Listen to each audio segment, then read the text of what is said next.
Pole. We left it like that. You texted her? I did. Okay, and you have those texts? Hey, mimi kama Mungu aliliambia tu akaliambia, please save this shit because it might come back to you. I don't know what to be or anything because sema tu acha ni save. Okay, good. Alafu? I was like, okay, Paul, you know what? It's done.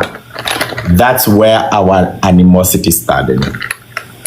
So at what point did the animosity start? What triggered the animosity? And it started when Yenny based our Big Daddy, very, very, very good friends with Big Daddy. She used to go to Big Daddy's live, and you guys know, what would she do on Big Daddy's live?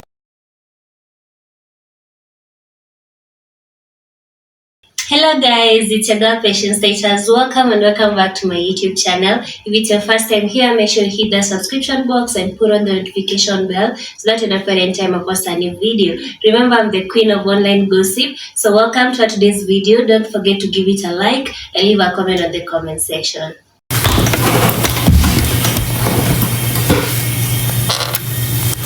Hi guys, tap.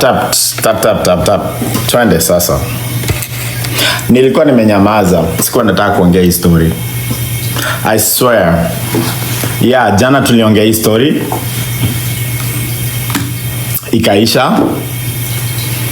But nilikuwa nimesema story. Nilikuwa nimesema I'm not gonna say shit about this story again until nimetumia my recordings. People still talking shit. Wameungana. They're just talking. Now they have become best friends. Not forgetting the things they have shared with me about each other. Sawa. The things they are saying about me. Ati sijui nini. Kuja na receipts. Na mimi kuja na receipts. Talk about this story. I honestly never wanted to talk about this story. I don't understand how we got here, but it got here because I blocked Big Daddy. That's the biggest thing that happened, because nilimbu block, and I blocked Big Daddy because of my own reasons. Because, to be honest with you, not gonna lie to you guys, since Big Daddy came to Seattle was ilikuwa chini ya maji. There was never ever, you guys know that, there was never ever anything coming out of Seattle. Washington is big. We have at least 30 to 40,000 Kenyans living in Seattle, but hamujawahi sikia drama. Big Daddy alikuwa na drama zake akiwa Florida, right? And it was not in anything with anybody else. It was just him and with these baby mamas and whatever, right? Lakini wacha nikwambie, backdate it. Go back to date. Big Daddy got here this mid-December. Kutoka mid-December until we are in December, January, February, March, we are in April. It's been fucking drama after drama after drama after drama. What's the common denominator of this whole drama? Angalia drama zote zimetoka ku Seattle.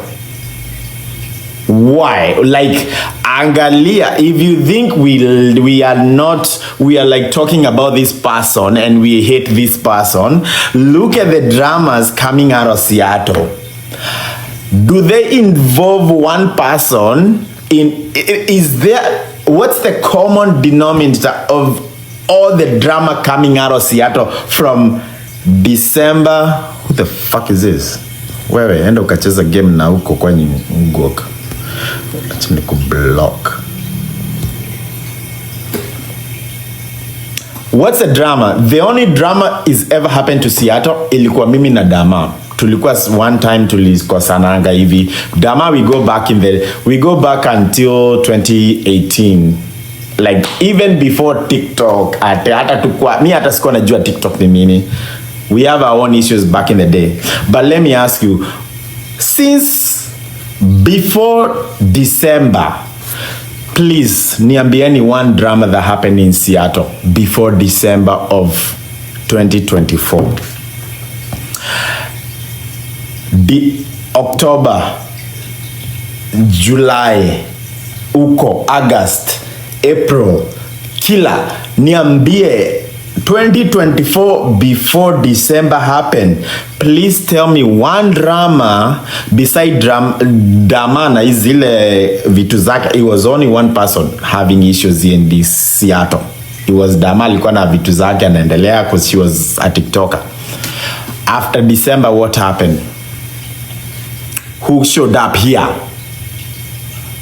Biggie. Yes, we are all against Biggie. We are all against this one person. We hate him. We are all against him. We don't like to see him get better. But of all the dramas coming out of Seattle, Seattle is fucking known. It's a drama. It's like a drama bed. Who is the one person who is always in the mixture? One person. Hata ikuwe ni ya nani na nani na nani, there is always one person who is always in the mixture. Actually, two. Yes, you just remembered. There is two people. Two people. And they're always there.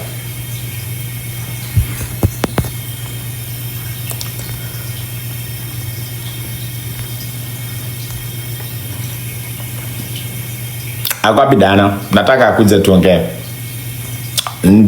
Hii story tutamalizia hapa. Hii ujinga miss me. I'm so tired of this stupid nonsense. Sympathy seekers, me I'm not down. I'm not about that. Kwani yako wapi? Hebu share na yeye. Yako wapi? Sijamuona mahali. Kwani tumemwacha mahali tumetoka? TikTok trend is record. By the way, this is please guys, let's just talk where we just talk this thing and we don't record it and we don't post it anywhere. Kama ulikuwa hapo usikie, kama uko hapo usisikie. We just leave it at that. Sometimes we should actually there are people who want to be recorded and everything. Actually, I'm not one of them. I don't want to go at do viral or anything. I actually would like to actually sit where unaweza kana mtu mkae chini muongee and you actually be what's the issue without having to be hey ni post dio mimi si Samuel. First of all, let me tell you guys, I'm not gonna talk about Samuel, but let me tell you, Samuel is probably one of the most stupid person I've ever met in America, in the world. Samuel sahi ni kama ile umbwa umeifungia kwa cage. Umeifungia umbwa kwa cage for years.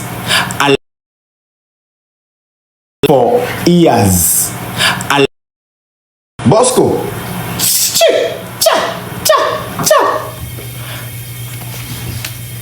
That's what he is.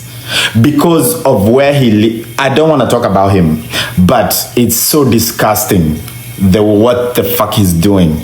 He is so disgusting what he's doing. He's a womanizer, and I feel so sad for the woman who fall victims for him.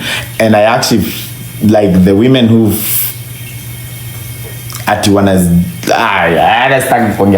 ni mabishto wangu na sitaki kuongea, but you can do better. Money should not buy your dignity. Money should not. Your self-respect is more important than money or what materialistic things. They are just things. They shouldn't be something.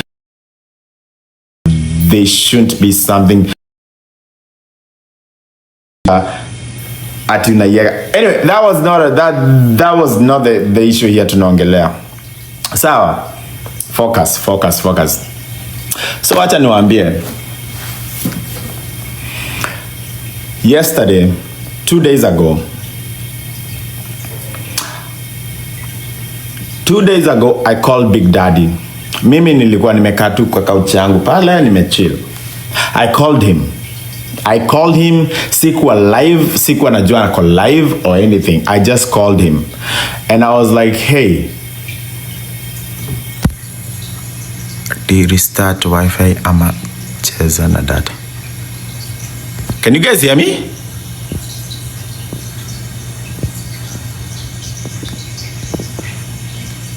Nahang.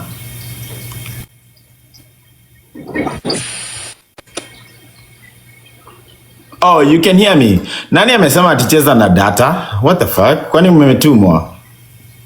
Niko sawa. Diana, uko sawa? Unanisikia? Hebu nitoe kwa zero. Hizi ni aibu gani? Acha niangalie ama niko na coins. Unajua siku hizi mimi wacha kupatia money gani? Hata nitakupatia pick. Kwanza niko na money gani? Ama nipatie love heart. Tuseme tuna date. Hata nikutoe. Mimi siku hizi I'm retired. I don't recharge. I disconnected my account, my card about back in December, but hizi ni coins that people give me. Thank you, Glow Queen. Thank you, my people. Thank you. Second chance, sasa. Sawa. Okay, let me go this. Let me get to where we got to the message I just posted. 9 post tena. Okay. I'm not going to talk about anything between me and Uyo Mama because I don't want to talk about it because there's things behind that I want to talk about. But I met her through, I'm going to make this clear. I met this woman through Big Daddy. Mimi, I was very new to Big Daddy's platform. Mimi nilikuwa na hang out na akina Winnie C, akina Committed. We always stayed in our own box. Tulikuwa tunapatiana malan tukiwa kwa box yetu tukiwa watu kama 10. Play music, have shots, we drink, we have fun in weekends, and that was it. Then I came to know Big Daddy. And then I started going to his live, and that's when one day I can introduce called Mama anaitwa Minwoy. He introduced me. He's like, hey, bro, Mama, like I'm just calling Mama because I'm just gonna let me just address her as a woman. This woman that I met through Big Daddy. Big Daddy akaniambia, hey, this woman is in the airline industry. Let me make this clear. He did not say you work in the same company. He said you work in the same industry. Ni kama wewe Diana nikuambie, wacha nikuintroduce kwa so and so, wewe unafanya Walmart, he works in the Walmart industry, in the grocery industry. That's generic. In airline industry in the US, there is about 15 different airlines that fly all over the world out of the US, based out of the US. Unaona? And that's why I was like, oh, okay, we are Kenyans. This person working in the same industry I am. Okay, sawa, cool. Mimi Big Daddy akaniambia, you guys should connect sometime. Akaniambia anaishi Florida. I was like, oh, I come to Florida sometime, maybe one day. Mimi sikuwa namjua. It was the first day. Akaniambia, maybe one day you guys will meet. Nikasema, okay, no worries. I've met so many people in this app. Outside the app, when wa Kenya wanaishi different states, and I've met with them, right? So that's how we connected. She sent me a message. I did not send her a message. She sent me a DM. Akaniambia, Steve, niaje, mimi ninaitwa Nancy, ni Big Daddy alituconnect, tulikuwa live moja. Hey, nipigie sometime, this is my number. On my God, on my kid, on my 8-year-old son, I took a month to call this person. He used to send me messages. And I was like, I was on a layover. I was actually at work and on a layover. Nikampigia, nikamwambia, hey, I was like, I have 5 minutes. I called her. I was like, hey, niaje, Ukwaje, pole, I've been so busy, I haven't been to call you. Akaniambia, oh, niani, it's okay. Nikamwambia mimi, I have 5 minutes, I gotta go to work. Niaje, akaniambia, I used to work in the airline industry. I don't work there anymore because of A, B, C, and D, blah, blah, blah, blah, blah. Na mimi akaniuliza, what do you do? Mimi kamwambia, I work for this company, I do this, blah, blah, blah. I'm based out of here, blah, blah, blah. Sweet and innocent story, like short and sweet. Innocent. Mimi sikuwahi fikiria huyu mtu anything past, just somebody you met, like where you are just friends. I was like, okay, cool, done. Tukamalizana. Hiyo nikamwambia I gotta go to work. I think it was 2 or 3 days later, I was sitting in my couch right here. I will never forget. My phone was like ding ding. Hey, that's my ringtone on this phone. Kuangalia naked pictures of this woman on my phone. I was like, honestly, like it kind of got. I was kind of disgusted about that, what I saw, because I was like, I was not expecting this. When you see somebody as somebody like this, you don't expect something like that. Like that's what I was like, what the fuck? I was like, maybe Nenda pole pole, Steve. I want us to have a very good conversation. So you say that you did not have any conversations that are either sexual or intimate with her. No. And no. then you were sitting on your couch, and then she sent you nudes, her nude pictures. Yeah. Like completely naked or just without clothes? It was her boobs and her vagina. Okay. I still have the pictures. I want to ask you something. I want to ask you because something. I knew this was gonna come back to me. Okay, so let me ask you: have you shared those pictures with anybody? Never. Okay, good. Okay, never. Then when she sent you these pictures, what did you tell her? In my innocent mind, and I'm gonna be very naive. I was very naive. I was like, you know what? I'm not gonna embarrass her. Like, I'm not gonna confront her. I was like, I swear to God, you guys not gonna believe me. But you know, sometimes you might think somebody like is like this. It's not like. I was in my mind. I was like, I'm not gonna respond. I saved those pictures because I knew this shit was gonna come to me. Something told me, and I saved them and I hid them in my. I hid them in my phone, and I deleted off my messages because it delete. Never said anything. 2 days later, she sent me 3 other pictures of 2 of her boobs na ingine amefanya hivi. Amepanua mguu. Yep. Wewe ninge demonstrate lakini niko na mimba. Sasa nikapanua mguu yangu sana. Okay. So alikuwa ameweka mguu juu akapiga Yeah, hata nimemuona hapa, like I'm not gonna. It is okay, don't even worry. The thing is, let me tell you, Steve, as long as you're not lying, you're okay. And if I'm lying, and I'm gonna tell you, boy, if I'm lying, please sue me $1 million if I'm lying to my God. Okay, fine. Okay, let's continue. Then 3 days later, she sent you other. It was about 2 or 3 days later, she sent me this different pictures. And I was like, okay, I gotta address this. So I went on my phone, nikamutumia text, and I told her, hey, I do not appreciate you sending me stuff like this. I have a 7-year-old, my son was 7-year-old then. I was like, I have a 7-year-old son who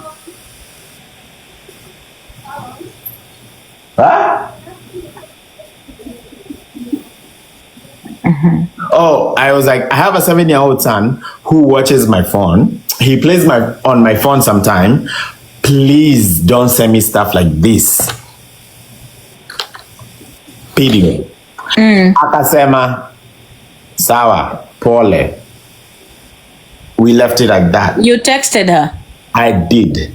Okay, and you have those texts? Hey, mimi kama Mungu aliliambia tu akaliambia, please save this shit because it might come back to you. I don't know what to be or anything. Nikasema tu acha ni save. Okay, good. Halafu? I was like, okay, pole, you know what? It's done. That's where our animosity started. So at what point did the animosity start? What triggered the animosity? And it started when Yenny based our Big Daddy, very, very, very good friends with Big Daddy.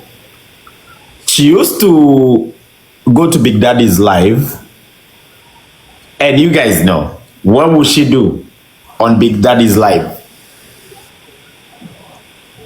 I remember she used to. I remember she used to sit on Big Daddy. Okay, first of all, guys, let me make this clear, because I think there are some of you wanakuja kwa comment section na hawaelewi. This is Steve Nice telling his story about the association yake na Big Daddy na Minia Woi, na tunaelekea kwa story one particular. Number one, somebody has asked in the comment section, because I'm very kind to educate people. Number one, Steve Nice amesema yeye haku approach Minia Woi. Minia Woi alikutana na yeye kwa platform ya na Diana. Ukitaka unaweza mpandisha hapa. Huyu apandi hapa sahi. Apandi hapa. By the way, Marian, watu unaniambia ni nyamaze, utakuwa muted. Unasikia? Hapandi hapa kwanza, utamaliza kuongea. Ukishamaliza kuongea, if she has anything to say she can come, but you finish talking first. Sawa? Yeah. So tulikuwa kwa Big Daddy. That's when Big Daddy nilikuwa nimemjua, and I used to go to his live, and you guys know, like most of you were in Big Daddy's back in November, October, it was like November, December, January, February. Pole. We left it like that. You texted her? I did. Okay, and you have those texts? Hey, mimi kama Mungu aliliambia tu akaliambia, please save this shit because it might come back to you. I don't know what to be or anything. Nikasema tu acha ni save.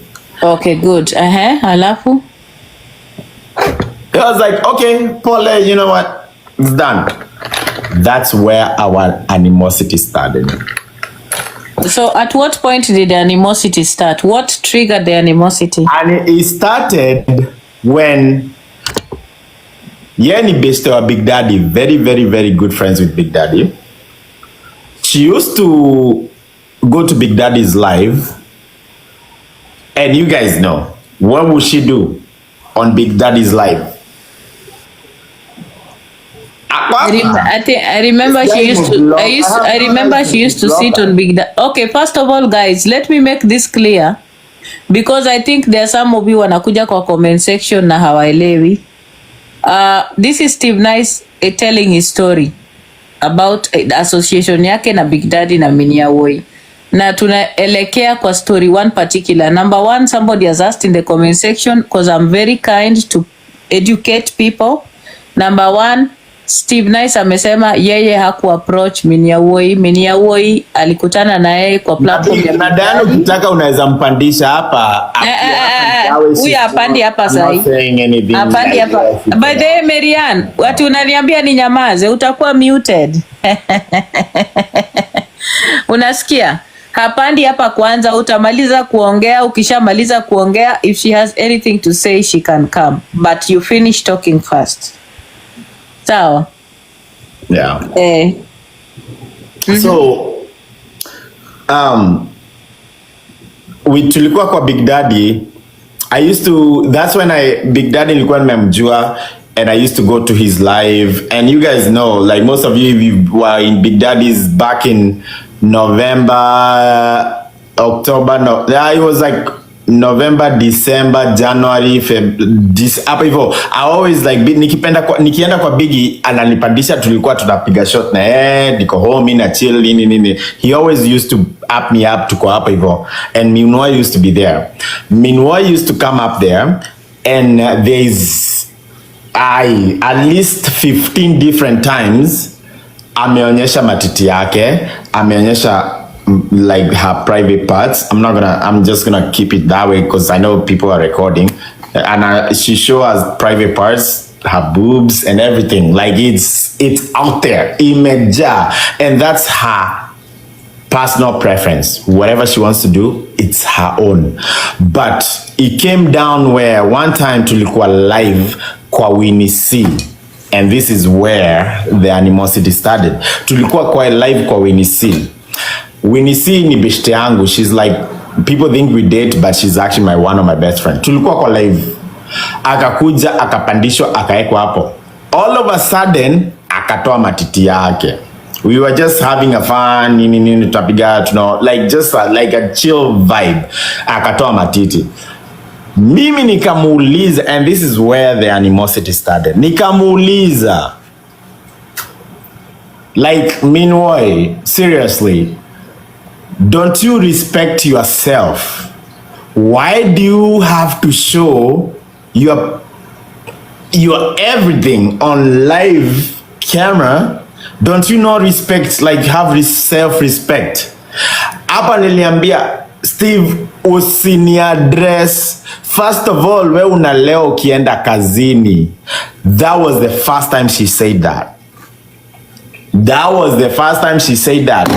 Usini address. First of all, unalewanga ukienda kazini. Sijui nini. Hapo akadropiwa na Winnie, because Winnie will never let somebody address me akiwa kwa live yake. And that's where it started. And from there, she would say stuff and I would just respond. Akaanza kusema, Steve, sijui wewe unakunywanga, sijui unaenda kazi umelewa, sijui nini, sijui ati layover yenyu mkiwa Mexico ati it's 10 hours. Meanwhile, you have no idea. Like you think you know me, but you have zero. Like I swear to you, you have zero knowledge of me or my work or how my rules work. Just because you used to work for an airline that is so different from my airline. Diana, mimi niko na job yangu. Do you think wewe na mimi job zetu ziko na same rules? Do you think Diana, wewe ati kwenye wanawaambia muende 6 am, kwetu wanatuambia tuende 6 am? Ama kwenye wakisema hauwezi kuja umevaa earphones, kwetu wametuambia the same thing? Ama kwenye wamewambia lazima utoke 5 p.m. at the dot? No, kila job iko na policies zao. Every job has its policies. And that's what she came and portrayed. She came and portrayed. This is what she said. I'm going to read it to you verbatim. Let me read to you verbatim. Where is those papers? But here, 1 second. I got you.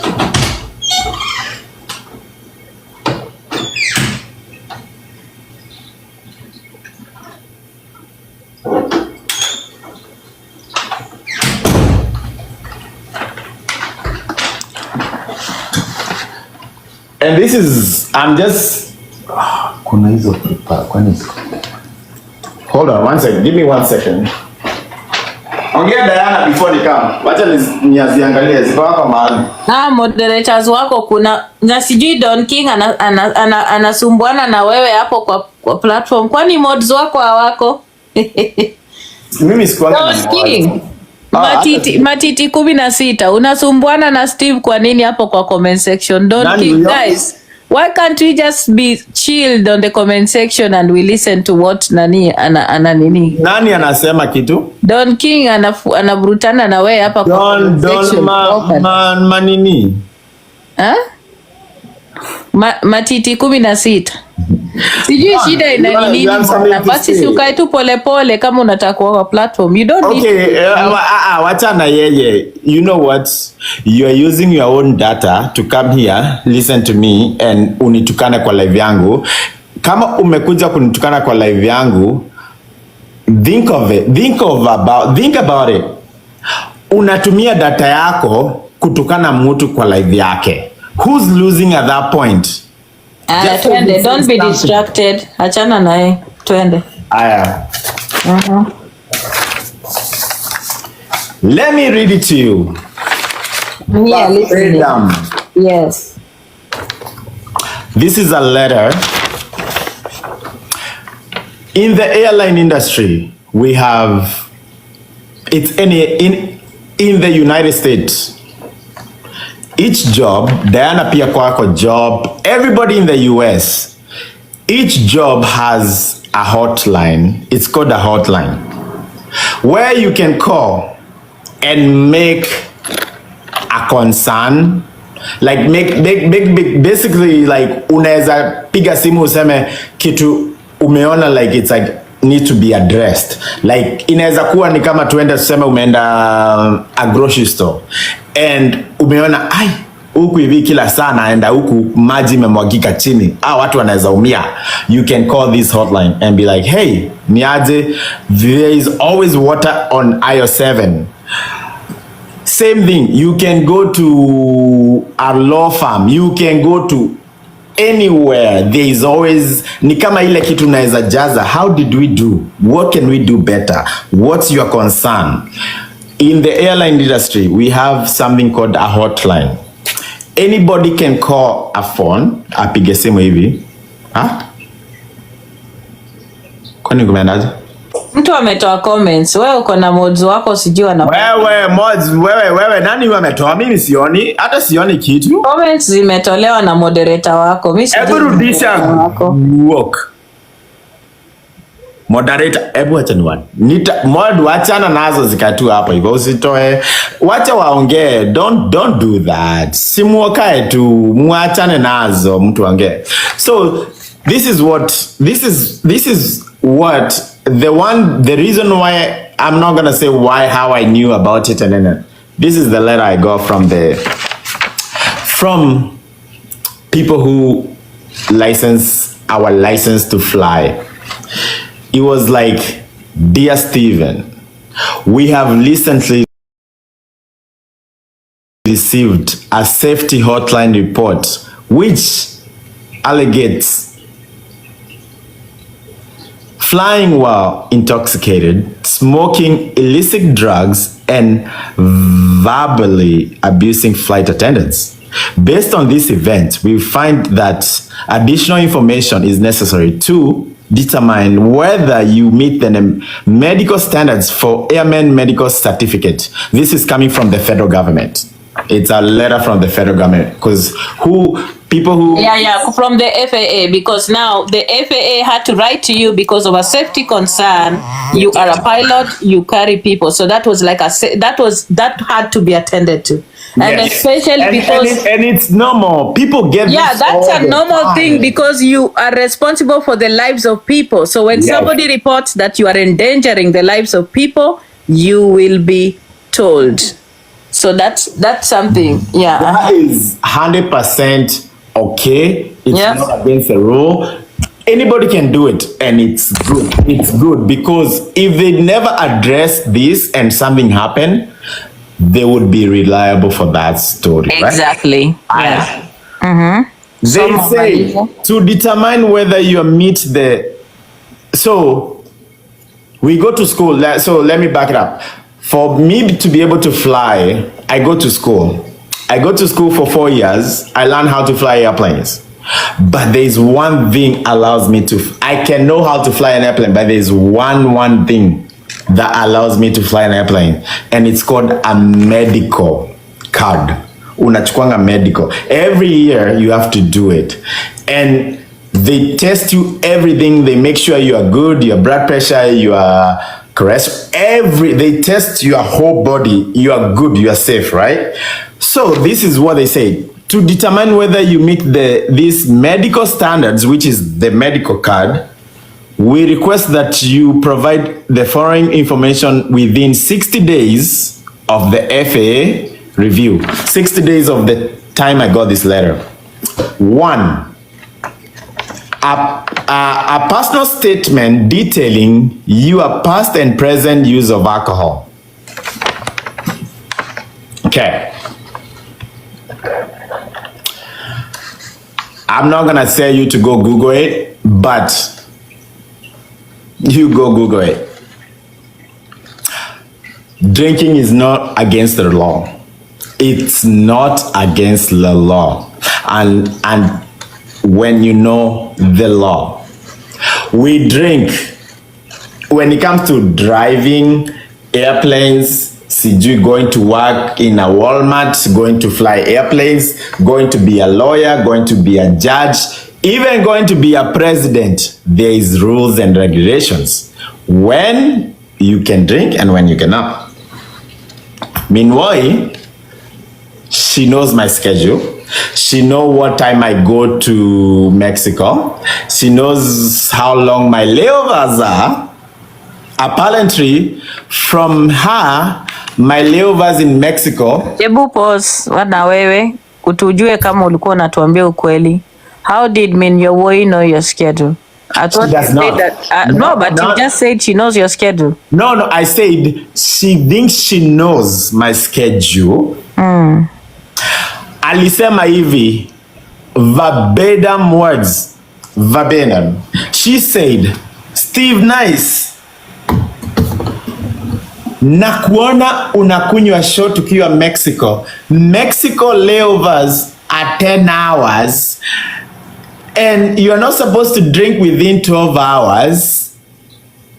So if you are drinking, if I see you drinking, that means you are disobeying the rule. Her head, my layovers in Mexico are 10 hours. We don't even have anything like that in our system. It's not even possible. Diana Rose, let me tell you, when we fly, if I'm going from here to Mexico, our flights leave at 8 in the morning. I have to show up at 6 in the morning. My duty is 8 hours. When I get to Mexico, because of the flight length, the minimum I'm in Mexico, and you're gonna be so disappointed, big boy. The minimum I'm in Mexico, it's 24 hours. The most I'm there is 48 hours. Most of the trips I've ever done in Mexico, they are usually 48 hours. Thank you, important. Okay. Tuendelee na barua alafu. So, yeah, najua mimi nafaa kuwa siwezi kunywa in 10 hours. It's okay. It's good. Yeah, good job. Hey, wacha nikwambie. Bista kuongea hiyo story. Aya, next one.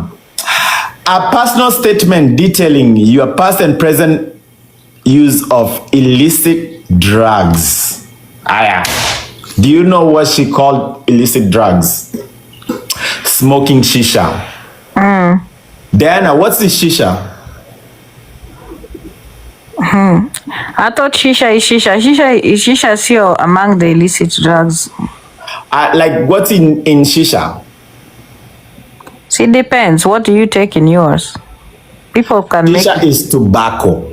Yeah, see, need to tobacco, but you can put stimulants and other things. No. Not in the US. There is no stimulants or anything. Like, I've never heard of that.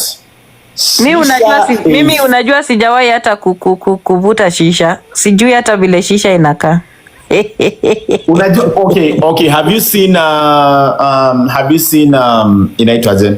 I know they have different have you flavors. Seen cigars? Yeah, I have. I've seen those vapes zenye watu wanatumia. Okay, unaona vape, cigar, shisha. It's nicotine. It's tobacco.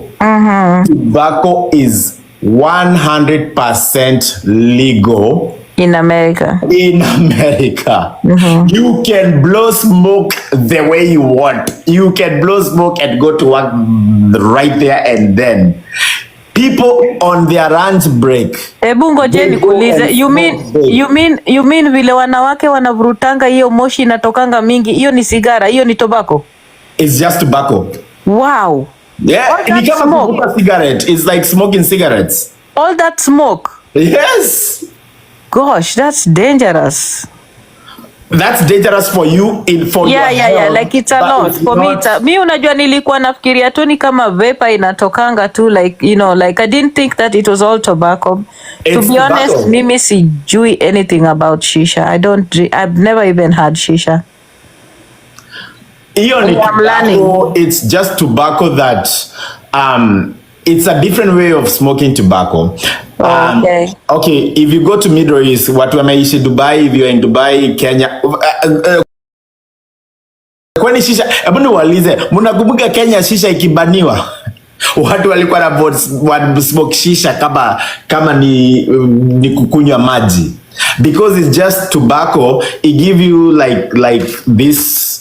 Does it have anything? Does it have anything that vaporizes it? Is anything? Does it work like maybe like a vaporizer?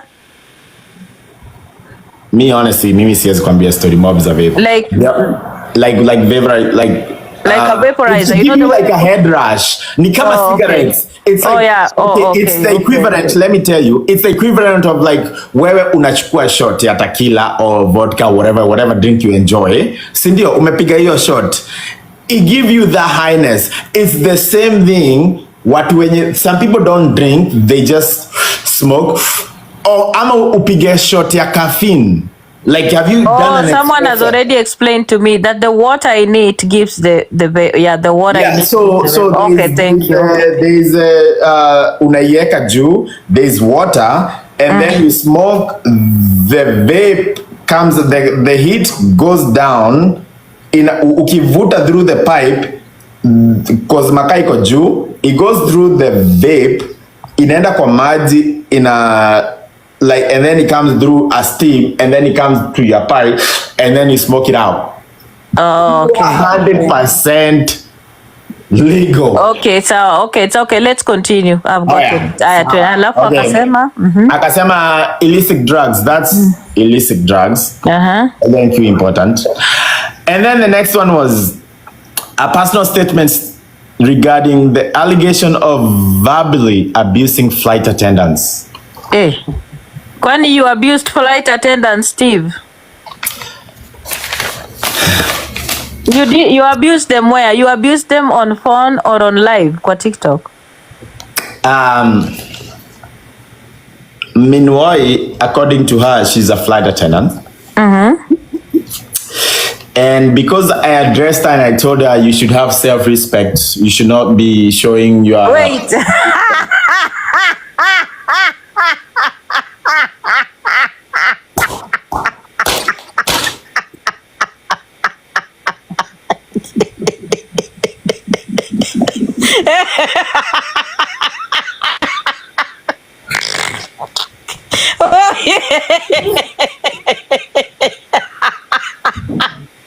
Wait, because is a flash. Wait, because I think I'm not, maybe I'm not getting it. So because I'm gonna ask you a very stupid question, I'm sorry. So wewe una flying na Miniaway works in your flight, does she? We don't even work. I don't even know where she works, but she does not. Oh, okay. So she did not fly with you.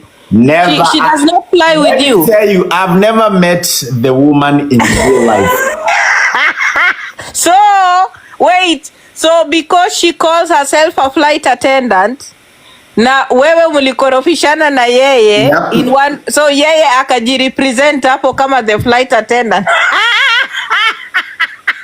Look what he says. Abuse flight attendant. Let me tell you, when it comes to federal government, when you give false information, alafu unajulikana we ni nani, it's a felony. Oh my God, is she okay? hiyo tusiangalia. What the heck? What the heck? What the heck? What the heck? What the heck? Let me tell you. US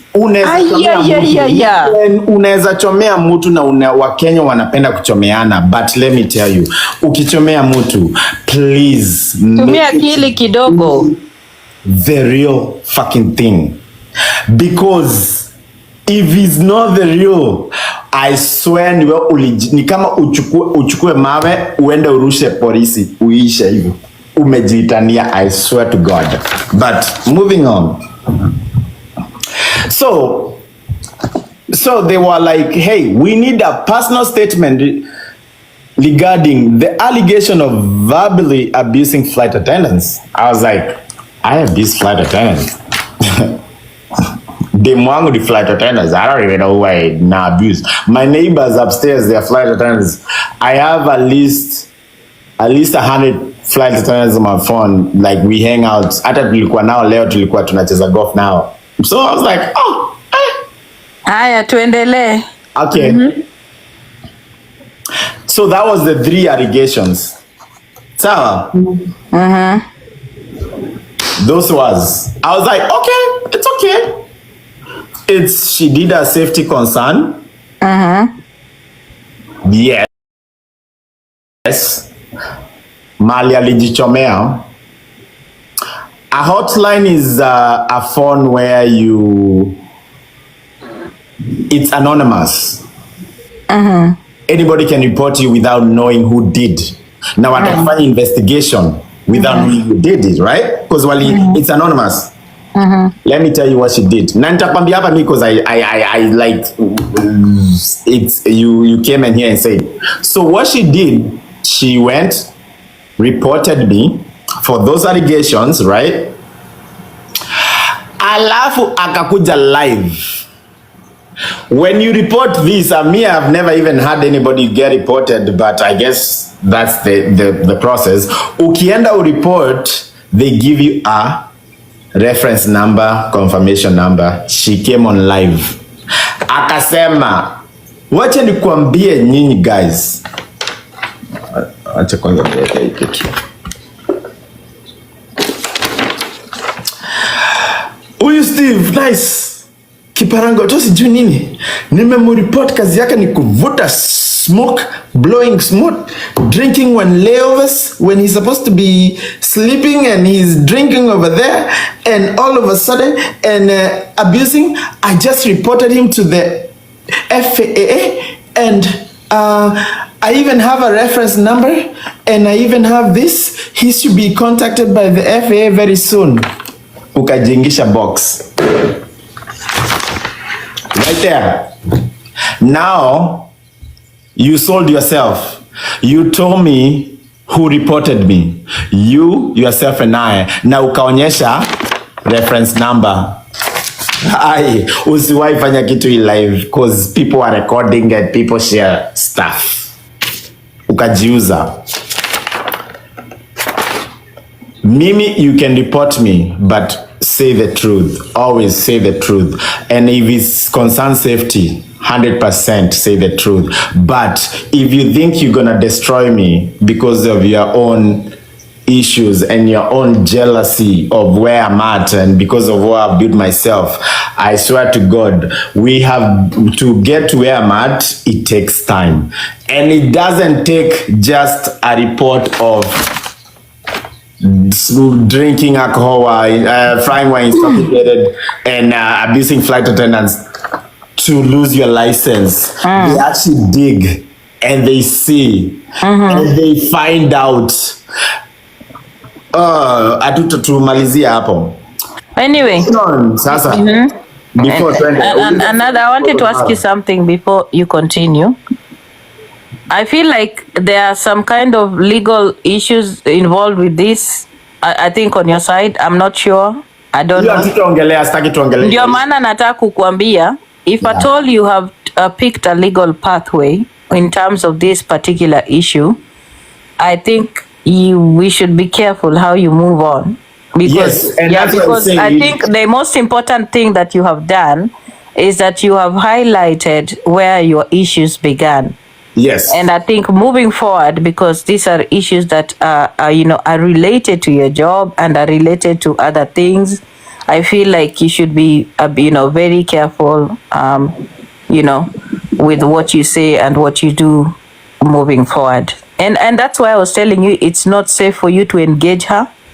Hata usikue na Mimi hata simutaki I think kumwengage wacha tu nikwambie, yeah, go ahead. naweza kukuambia, I think this is one person you should block on all social media platforms. And hata akiongea kwa akiongea kwa platform yoyote, you should not engage her. And even on your platform usimwengage. I think you should block her, because this is a person mwenye ukimwangalia na vile ana behave, this is an unhinged person. A person that is unhinged does not understand when to stop. So you really need to be very, very careful with this person, because hajui the boundaries, she doesn't know when to stop. And then the worst bit about it all is that she does not, ni kichwa pomblo. Ni kama unaona mtu mwenye hakuna kitu katikati between her ears. She doesn't understand how the law works. She doesn't understand the legal ramifications of the things that she has done, especially kutuma hizo nudes. Yeah. So unafaa kuelewa mtu ambaye ako hana akili, unasikia? Yeah. Ni mtu ambaye hajui when to stop. So please just make sure you block her everywhere. And there is somebody, I'm a moderator maumbo hao, I blocked her on my phone, on my TikTok, everywhere, but I just saw her on here. I didn't even know. I guess you will need to review your moderators. Now I don't need moderators. Yeah, because at the end of the day, let me tell you, Steve, what happens with such a person, and I'll tell you, there are people who, when they make advances on you. And this is not just with men. A lot of people, the cases zimekuwa za wanaume kustalk wanawake, but there are also women that wakikataliwa kimapenzi, they become monsters. And I have seen this happen real life, wacha nikwambie. And sometimes it gets so bad that when the woman does not get what she wants, wanaendelea to very, very, very serious and bad places. Yeah. And you need to be very aware of that. I don't think you see this thing the way I see it, because I see a person who is not willing to accept that amekataliwa, and a person, unaona ule mtu mwenye anafikiria yeye ni mrembo sana in the room. Yeah. Ushawahi kuona mtu mwenye anafikiria she's so beautiful and she should be loved and she should be accepted by everybody. Yeah. And then she suddenly finds a person who does not accept her.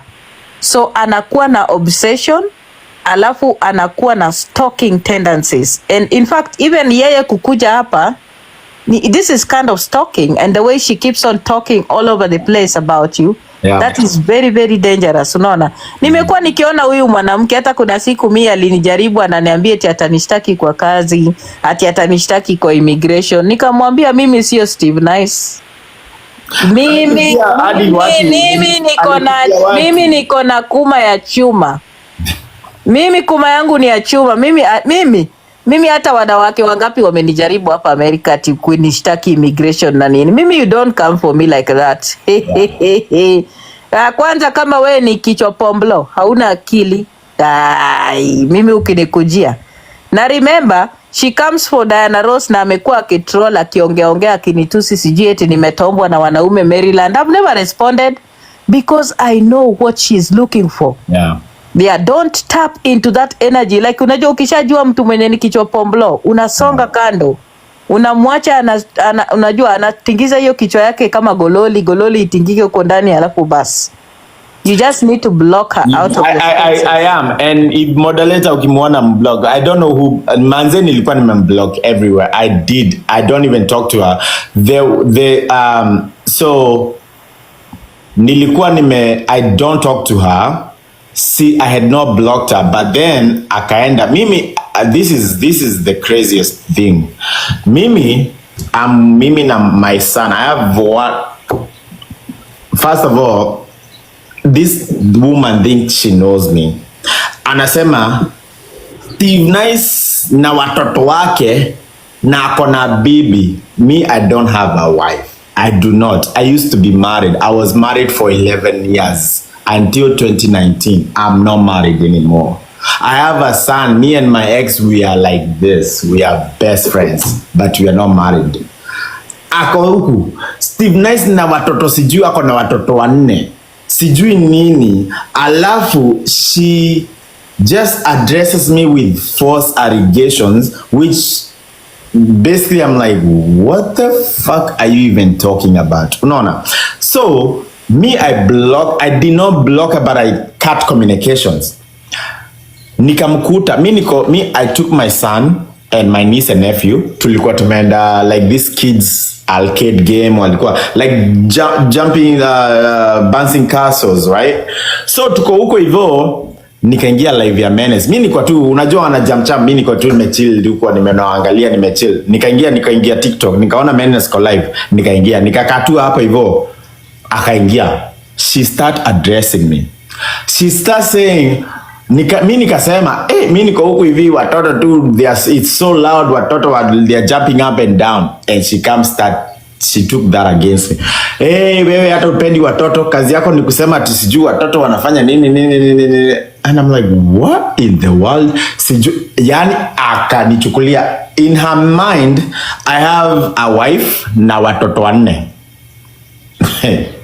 Stalking. That is how stalkers behave. Wacha nikwambie kama I have a wife and 4 kids. Even ndo vile stalkers wana behave. Yes, kama ujui, stalkers will behave like that. They will make up stuff about you. Daddy. If I had 4 kids, I'm not like Big Daddy mwenye ametoka hosi, amekaa live for 3 days, la hajaona watoto wake. Mimi, my son is my priority. Before I open this live, my son is my... Sahi akinipigia sahi niona hii simu ikilia, hii live inaanguka. Because he's my priority. The one and only, and I'll never have another one. That's my main guy. That's my son. Unaona? Because so history ya kusema ati Steve na watoto na ati na bibi na watoto 4. I bet like seriously, like you embarrass yourself. Like, I don't know why. Like, what did I do to you? What did I do to you to come at me like that? Huyo achana na yeye. Let me tell you, Steve. Huyo, can you open and shut and do what you need to do behind the scenes? Don't even address her. I'm telling you. Aya, sawa, tusitamuaddress. Usimuaddress hata ukisikia, acha nikwambie, ukisikia kikuongelelea mahali, don't even respond. Yeah, I'm not. But just let me go to now what happened, how Mimi and Biggie, Oyu Kiparangoto, how we came to mimi nikampiga block ya Mkundu. Biggie, he knows, and this whole thing happened, me meet through, and I don't blame him for meeting me. I'll introduce, like, as a normal person, how you can introduce your friend to your friend, right? What happened was, 2 days ago, not yesterday, the day before yesterday, I called Biggie. Nikaambia Biggie, hey, niaje bro, can you go back to when I met this woman on your live? Nikamwambia, and listen to this carefully, because Biggie aladanganya. I told him, bisikuwa najua, mimi nilikuwa nimekaa pale kwa couch, nampigia simu because I was doing a report. And nikampigia simu kama, hey, niaje? Hey, uko aje? Hata nilimuuliza, umemaliza kuaddress watu? Because alikuwa ameaddress watu in the morning akiaddress Nyako. Alafu akaniambia, hapana, hata nataka nimesahau kitu, narudi live. Nikamwambia, okay. Nikamuuliza, ukipata time, can you do this? Go on your live, go back to November, October, November, Apple. I want you to send me the download of live ya hiyo siku when I met this woman, because when I'm doing my report, I want to show when I met her and how I met this woman. Na nikamwambia, I think that day alikuwa amevaa ile dress yake ya red. Big Daddy, as a stupid man, he never mutes, and he does that on purpose. I came to find out. Watu walikuwa nanisikia, wajui wanasikia what I'm talking because ameniweka speakerphone na ameweka hivi. Watu walisikia, but they did not hear everything. They had bits and pieces of what I said. Unaona?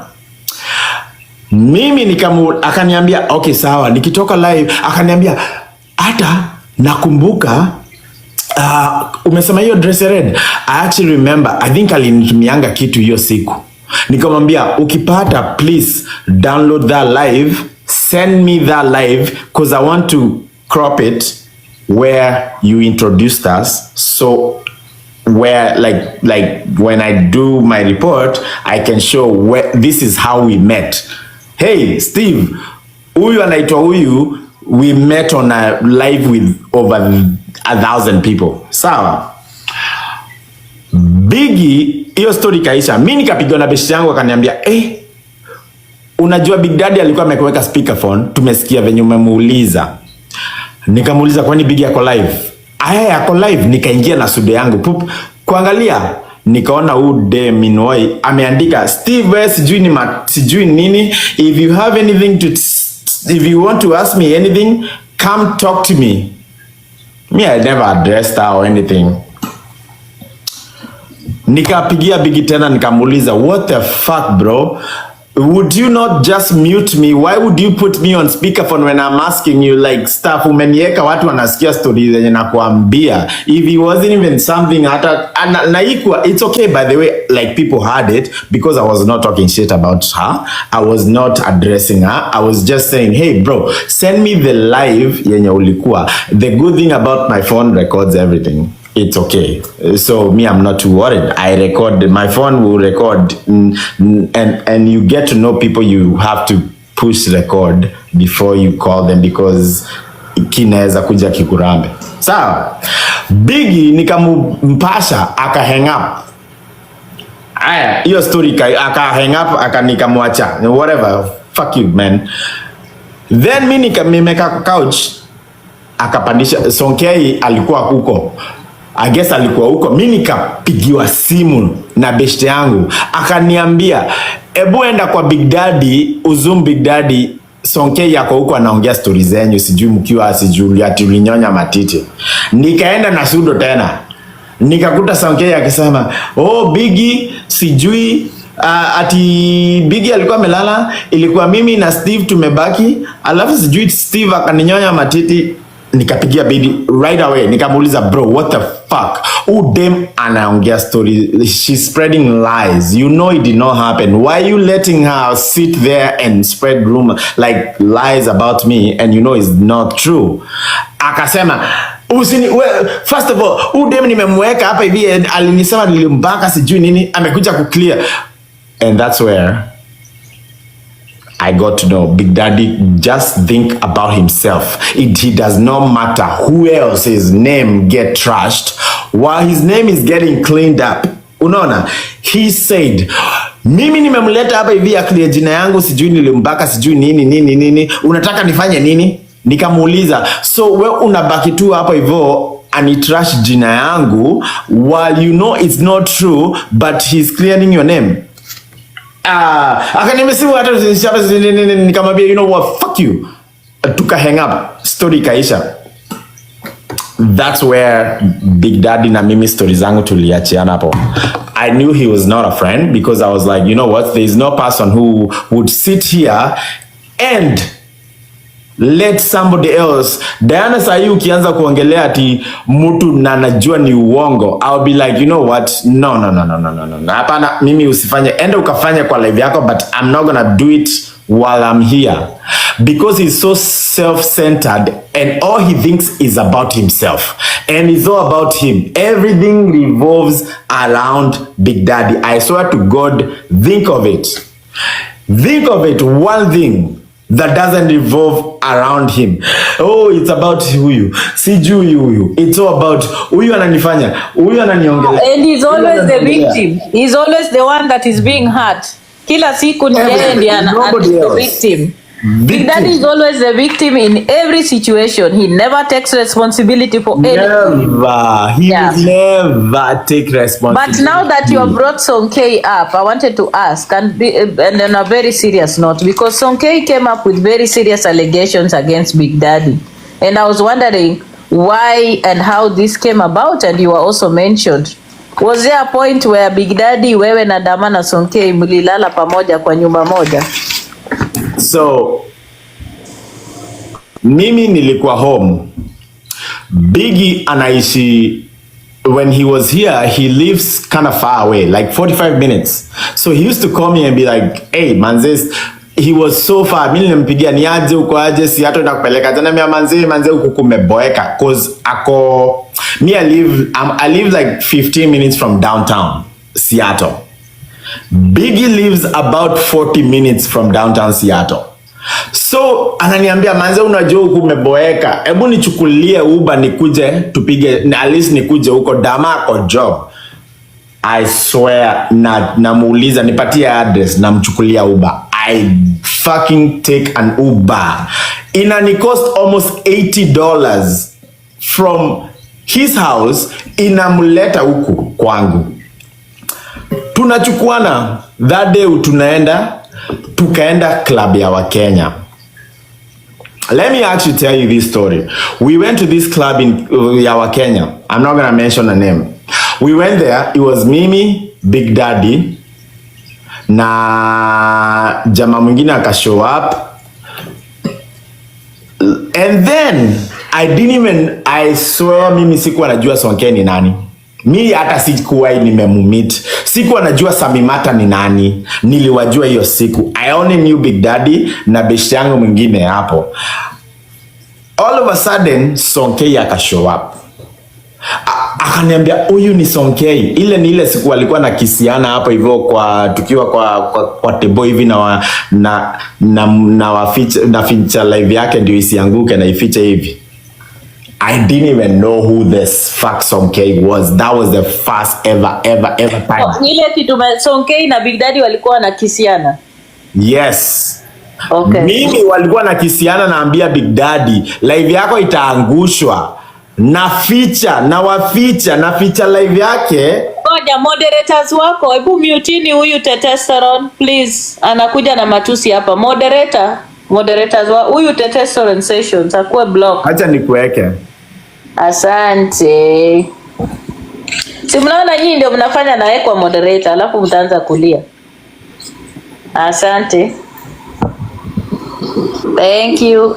Endelea. So when we went there to that club, Sonkei akakuja. They were all over each other. It was not a one-way street ati huyu alikuwa anataka huyu ama huyu. Wote ilikuwa behind the cameras. It was just touching and doing all kind of shit. It was let them not fool you. Sijui nini. They were all over each other.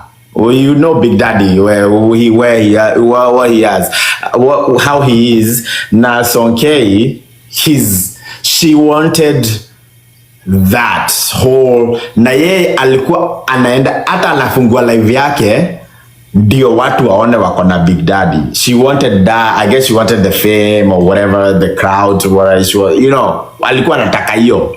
So they were all over each other. Mimi tukiwa hapo nao nawaambia guy, hii live yenu itaangusha mnakisiana. Mimi nafunika live yao. Mimi siko ati nawafunika ndio wakisiana. What the fuck? Do I give a fuck? Nilikuwa naambia Big Daddy account yako itaangushwa. Na feature hivi. Sawa. So that's the first time I met Sonkei. From there we ended up going to a shisha. We came here. Afterwards ikifungwa tukakuja home. Mimi nikamwambia Big Daddy was alikuwa best yangu. He was out of town. I've known the guy, do TikTok. Ameboeka huku Seattle. It's December. Nikamwambia kuja home. That was December 24th. I'll never forget. Ndio tulikuja hapa now. When we came here tulienda live. everything that happened on this house, it was on live. Tulikuwa na akina Geoffrey comedian na akina Daisy, wote walikuwa live. Hiyo story ati tulikuwa tumeka, we were actually sitting here. I was like, Sonke, nikamdea. I was like, tulikuwa of course we were drunk. It was December. We were like, hey Sonke, I'm gonna dare you $50. Onyesha akina Geoffrey matiti yako. I joked about it. Akasema nipatie. Nilikuwa na cash. Nikasema ndio hii. There was nowhere in my fucking, I swear to God, there was nowhere ati mimi nilienda ati kumnyonya. No. I said it on live and people were there. I was like, I dare you. Akasema okay sawa. Akafanya nusu. Hata nobody saw it. Alafu nobody even saw it. Akasema nipatie. Okay. Mimi na Dama tulikuwa. It was mimi, Sonke na Dama. Of course sisi cause alifanya hivi tuliona. Because of the camera angle, I don't think people saw it. But sisi tuliona. Dama akasema mimi tumeona, lazima umpatie hiyo pesa. Ndio tuligombana, nikamwambia hapana si nini. But I ended up giving her the $50. But there was nothing to do ati tulinyonyana man. It was never. It was on live. Kama mko na hizo recording kuze now, it was live. Nilimudea, I dared her. It was a joke. It was nothing serious. So at what point did between the club ndio Sonke alianza kusema Big Daddy alikuwa anampiga akamburuta weave? Hiyo story ilitoka wapi? Aya, so tukakuja hapa and then in the story, okay, to fast forward, we were here, Biggie akalala. Mnakumbuka hiyo story ati Biggie Dama akaenda akamweka kidole matako hivi, but he never did. He just went alimgonga tu na ngumi hivi, jamaa akaamuka. He never did like anything. Ilikuwa tu chocha tulisema hiyo, but he never actually did. Alafu the reason why fast forward Dama na Biggie walikosana is because Sonke alikuja akasema ati venye hiyo siku Biggie na Damati walidinyana na wakavunja kitanda yangu. Kitanda yangu has never been broken, is never. Biggie was just sleeping because he was so tired, so he went lay down, but they never did anything. Unaona? That's why the fallout of Biggie na Dama ilikuja kwa Sonke alikuja kuspread rumors. Kusema ati walidinyana na wakavunja kitanda. While Biggie is just sitting there na hiyo kichwa yake imegongwa hapa hivi anasema ati unaona. But so that day we came here, we slept, and then the next day we woke up, and then when we woke up Sonke tukampeleka kwake. And she wanted to go out. See, tulikuwa tunaenda out again. She was like, oh, nipelekeni kwangu ni change, I'm gonna shower, we go out again. Let me tell you, Big Daddy alisema ati kazi yangu ni kumnunulia pombe. Ati kazi yangu ni kumuitia tu pombe. Can I tell you, I used to get Uber for Big Daddy venye alikuwa naishi North. Anakuja hapa ama tunaenda club. The most I've ever paid a bill for Big Daddy tukiwa club, it was $700. $700. I paid the bill. Unamsikia akisema ati kazi yangu ni kumunulia pombe. Tulikuwa tunaenda klabu, anakula, anakunywa, na mchukulia Uber kukuja hapa, alafu anataka nimchukulia Uber ya kwenda home. Namuuliza bro nimespend $700, nimekulipia $80 kukuja hapa, umelala kwangu, and you want me to fucking get you an Uber to go home? Are you serious? Like, wewe mwanaume mgani? Si hata wewe uchukue Uber go back to your house. Okay, yes, okay, I like to enjoy fun, but at least pia wewe contribute in this fucking equation. But to him, oh, Steve kazi yake ni kunibaia tu pombe. Unaona? Kunibaia tu pombe. Alafu ananitumia Uber, lakini ati mimi nijitafutie kazi. Do you hear what the fuck that he talks about shit like that? Like, that's so dumb. I mean, so Sonke and Biggie, nothing ever happened. There was no atikubakwa. Nobody slept with anybody. Nobody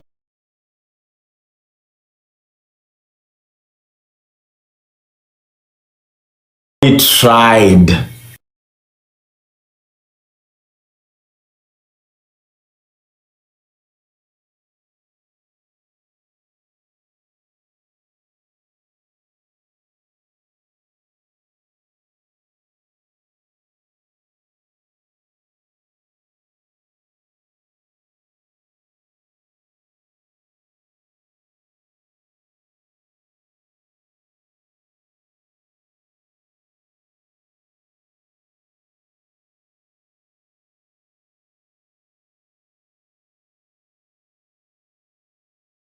In her mind, and she believes it. Same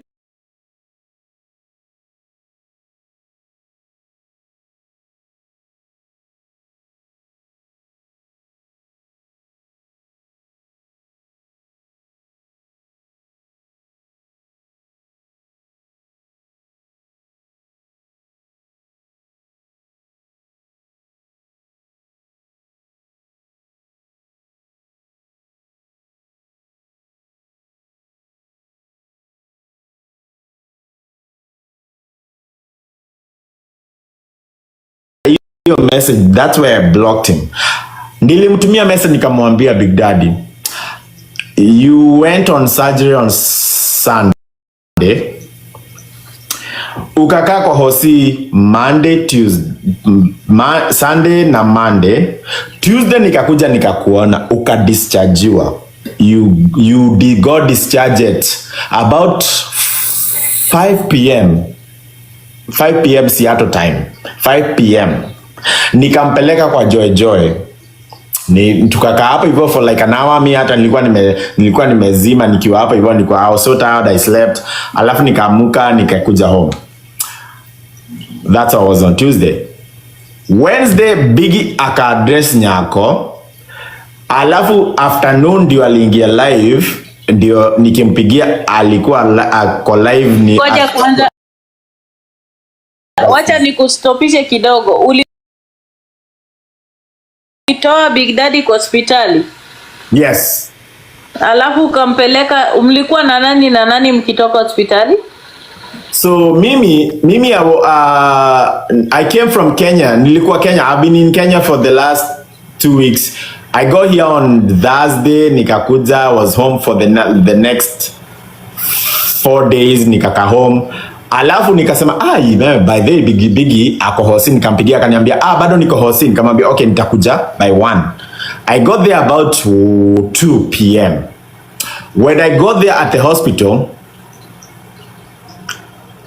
nikienda tu kuingia kwa mlango yake, the nurses were getting in, so mimi nikabaki tu nje. I was chilling, wakaenda wakaingia, they talked to him alafu wakatoka, mimi nikaingia.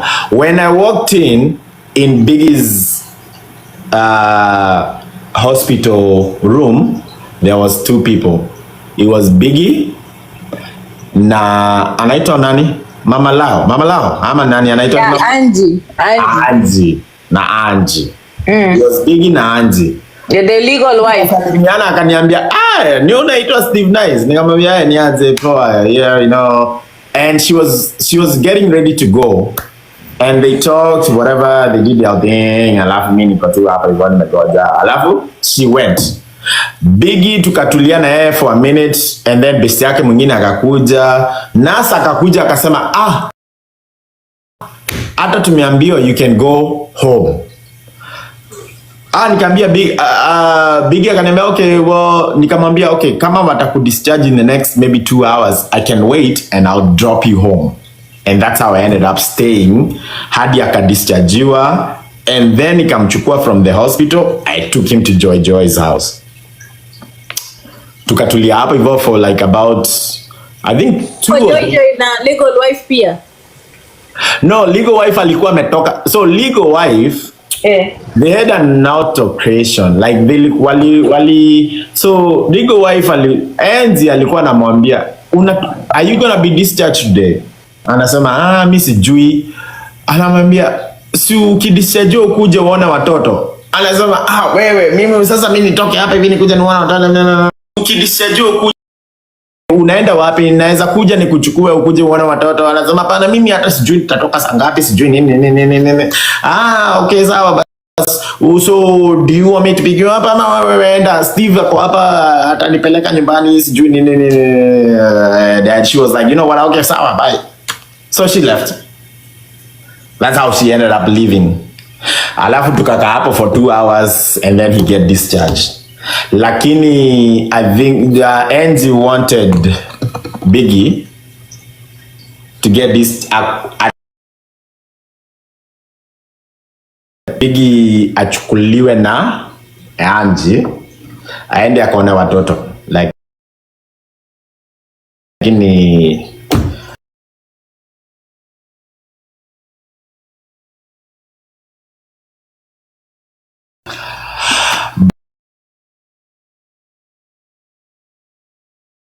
baba watoto alikuwa na stories zingine hapo, tutafika. That's their own business, I don't give a fuck. So that's how we ended up to Jojo's house. We went to Jojo's house, we chilled for about 2 hours. Alafu mimi nikaenda home. Unaona, I went home. When we were at Jojo's house, Angie kept calling because they were fuck. These guys have issues. Oh my goodness. Jojo anapiga simu. We uko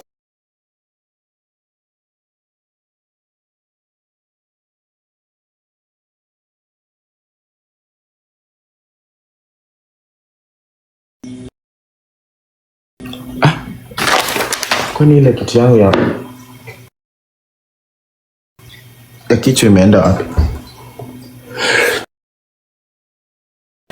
Ati unashinda ukinisumbua. Nitakupigia.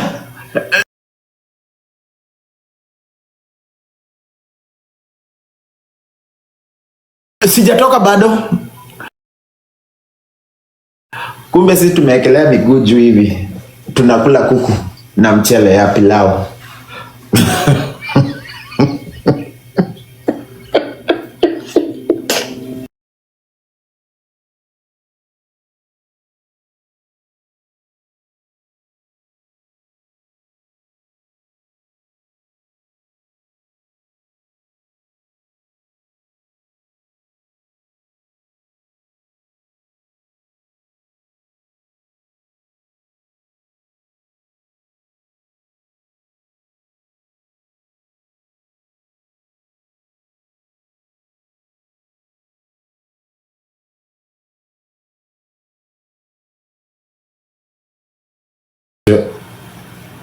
Anasema hiyo picha, lakini ule beshte yake ana picha ka hiyo. Anaona ile kitu ya blue sijaiona. Watu mko na details. Mimi nilikuwa nasikia vile nasema nitakuwa naingia nikiwa bafu. Usitawaitaka kuwa na denga. Yes, she was not very specific where she was staying, because she said she was staying with a friend who they came from Florida to here, but really they were not. No, whatever. So mimi nikamwambia it's okay, you take a rest for the day. Kesho unaweza enda. The next day, that's when Biggie went on live, aka-address Nyako. And then afternoon ndio nilimpigia simu akaniambia hata nimesahau kitu, niko nataka kuingia live nini, and that's when I was asking for the live recording. And then he was on live for about another 8 hours. That was on Wednesday. Thursday he was on live for another 8 hours, and that's when I sent him a message. That's when I got this message. I called him and I told him, when I asked him for the recording, for that recording ya live yake, nilikamuuliza, and this is Biggie, you need to clarify this because you are not telling the truth, and don't paint a bad picture of me. I told you and I asked you, hey, can you do this? Mimi sijui dem ata ni nini. What did I do to her? Can you call her and ask her, what did I do to her to get to this point where she has so much animosity towards me that ameenda job yangu kupatiana false information.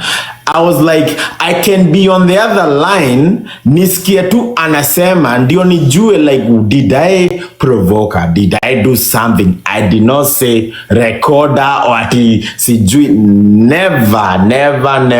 But anyway, let me ask you, why would you want to listen to that and you know very well you did nothing? You know very well that she sent you. That was just my curiosity. She sent you her nudes when you didn't ask her. You already know the origin of this issue. Why would you want Biggie to call so you can listen to what she says? Like, what was the end goal? Because you, as Steve, already know that animosity existed and you know the genesis. Like, what was the purpose? I honestly, it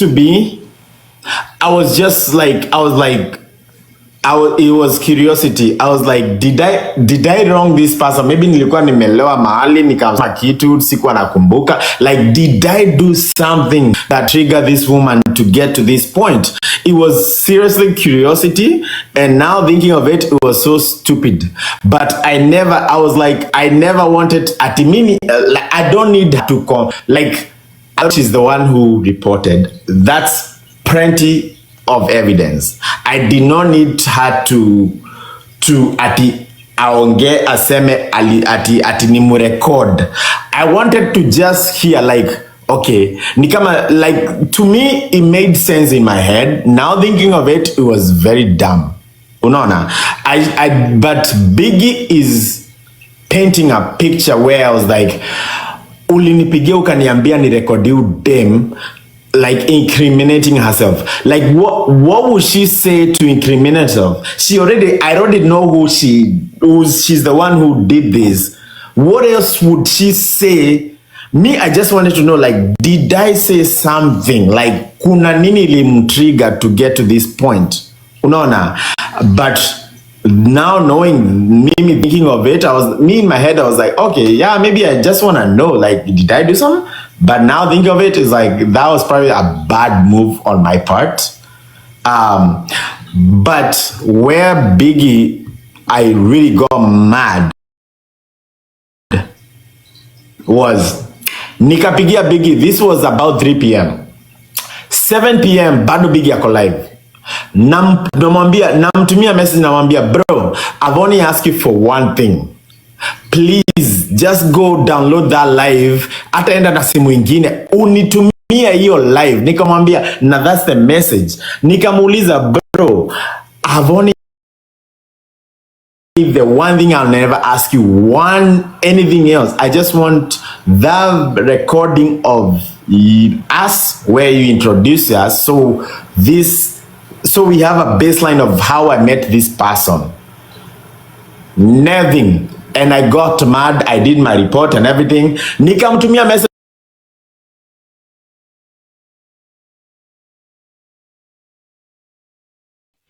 So thank you so much for watching the video to the end. Remember to like, share, comment, and if you have not subscribed, please make sure you subscribe and put on the notification bell so that you know every time I post a new video.